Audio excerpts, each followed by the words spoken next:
above the keyboard. The encrypted message pulsed like a heartbeat. "I have evidence. The pact isn't over." Nathan leaned over her shoulder. "Do you recognize the address?" She shook her head. "Burner. But the signature matches an old colleague of Mon's, Dr. Etta Lynn. I thought she vanished after the Reykjavik project." "She did," Serena whispered. "Until now." That night, they traced the message to a secure node bouncing through dozens of countries. Someone didn't want to be found, but they did want to be heard. Etta's file, one of the last. Her mother had flagged described neural experiments far beyond what was ever reported. Emotion rewiring, conscience dampening, and a phrase Serena couldn't ignore.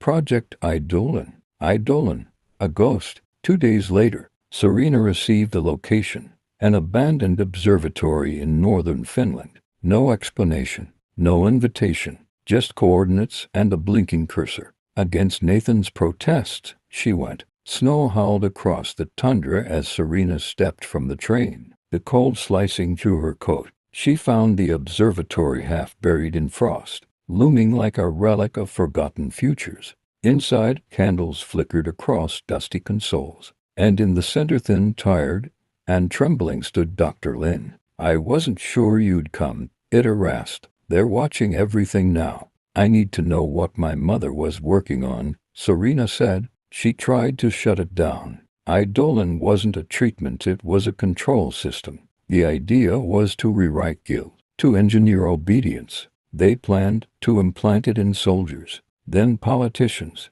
eventually civilians. Serena's chest tightened. Did they succeed? Etta looked away. Yes, on a small scale. And now they're rebuilding, quietly, in regions that haven't signed any new transparency accords. "Do you have proof?" Dr. Lynn handed her a drive. "Everything. Test logs, footage, the list of surviving architects, including one you thought was dead." Serena's blood ran cold. "Who?" Etta's lips pressed into a thin line. "Victor Marin, her mother's old mentor, officially declared deceased 5 years ago. He faked his death after leaking partial trials. He's the one resurrecting the pact," Etta said. "And he has access to more than you can imagine." Back in D.C., Serena decoded the drive. Hours passed, each file darker than the last children experimented on.